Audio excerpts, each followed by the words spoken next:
गर्मियों की छुट्टियों का एक अलग ही मजा होता है। स्कूल बंद होता है और मस्ती करने का फुल टाइम मिलता है। ये कहानी भी ऐसी ही एक समर वेकेशन की है। 1998 की बात है।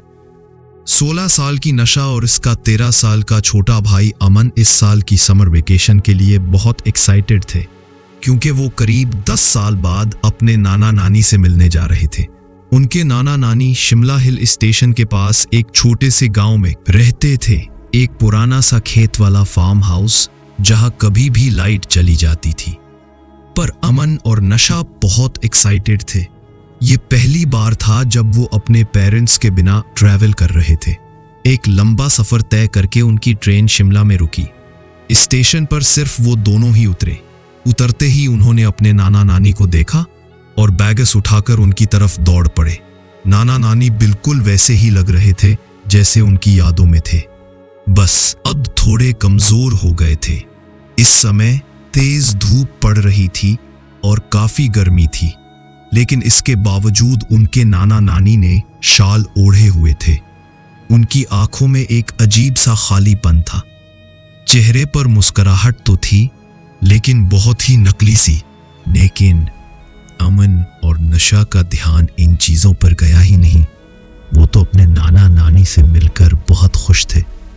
पूरी कार राइड में दोनों अपने ट्रेन के सफर की स्टोरी सुनाते रहे।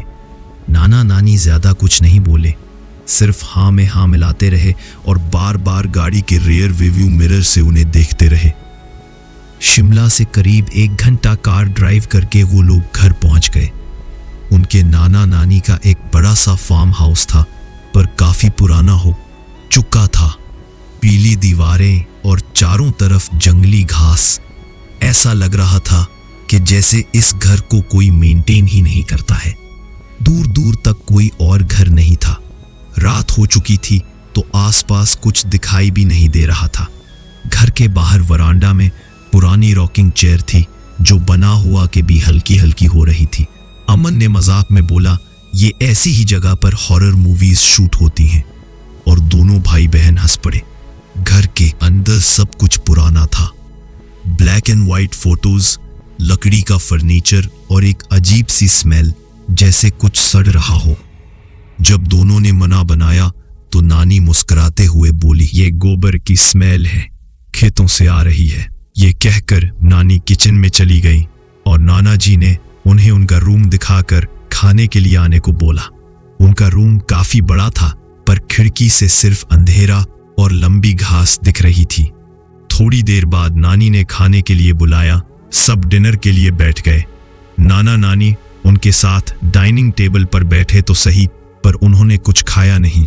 बस यही रिपीट करते रहे कि वो दोनों कितने खुश हैं कि बच्चे आए हैं। ये बात दोनों बच्चों को पहले तो बहुत अजीब लगी, पर वो दोनों अपने नाना नानी से 10 साल बाद मिल रहे थे। शायद उनकी नाना नानी ने उन्हें बहुत ज्यादा मिस किया था। डिनर के बाद नशा और अमन अपने रूम में चले गए। थोड़ी देर बाद नाना जी कमरे में आए। गुड नाइट कहकर नाना जी ने लाइट ऑफ की और जाने से पहले बोला, रात में यहाँ कई जानवरों की आवाजें आती हैं, डरना नहीं और कमरे के बाहर बिल्कुल भी मत निकलना। ये कहकर नाना जी उनके कमरे से चले गए और थके हुए बच्चे कब सोए उन्हें पता ही नहीं चला। हर बार कोई नया सॉफ्टवेयर मिलता है, प्रॉमिसिंग लगता है, पर फिर एक्सेस के लिए वेट करना पड़ता है और एंड में कुछ नहीं मिलता। लेकिन विक्रांत का टूल अलग है, न वेट नॉर्मल गुजरे। हर दिन नाना नानी दोनों को उठा में आते। नशा अपना ज्यादातर समय एक विंडो के पास बैठकर स्केचिंग करते हुए बताती थी। उस विंडो से सिर्फ पेड़ दिखते थे, सारे के सारे एकदम एक जैसे। अमन घर के आसपास घूमता रहता या घर के पीछे के कोने में एक पुराने झूले पर बैठकर अपने वॉकमैन पर गाने सुनता रहता। नाना नानी हर दोपहर ये कहकर घर से निकल जाते कि वो दोनों खेत में काम करने जा रहे हैं और सीधा रात को वापस आते। घर में एक लैंडलाइन फोन भी था, पर वो खराब पड़ा था, तो वो बच्चे अपने मम्मी पापा से भी बात नहीं कर पा रहे थे। कुछ छोटी छोटी चीजें भी थीं जो थोड़ी अजीब थी, जैसे नाना नानी कभी भी उनके साथ कुछ खाते नहीं थे। हर बार कोई ना कोई बहाना करके दोनों डाइनिंग टेबल पर बस बैठे रहते। एक बार अमन ने देखा कि किचन में फ्रिज खुला हुआ था और अंदर सिर्फ एक पतीला था जिसमें कोई लाल गाढ़ा सा लिक्विड था। जब उसने पूछा तो नानी ने सिर्फ इतना कहा कि वो एक पुरानी फैमिली रेसिपी है और वो जोर जोर से हंसने लगी। अक्सर नानी बेवजह जोर जोर से हंसना शुरू कर देती थी और नाना जी कई घंटों तक एक ही जगह बैठकर सामने किसी चीज को घूरते रहते। दोनों भाई बहन को लगा कि ये सब बुढ़ापे की निशानी है। उस रात नशा की आंख किसी आवाज से खुली। आवाज दरवाजे के बाहर से आई थी। तभी दरवाजे के नीचे से एक बड़ी सी शैडो गुजरी। सिर्फ 1 सेकंड के लिए नाना जी की वार्निंग भूलकर नशा दरवाजे के पास गबे पांव गई और उसने धीरे से दरवाजा खोला। अजीब सी बदबू अब और तेज हो गई थी। सामने अंधेरा था पर किसी के गुर्राने की आवाज आ रही थी।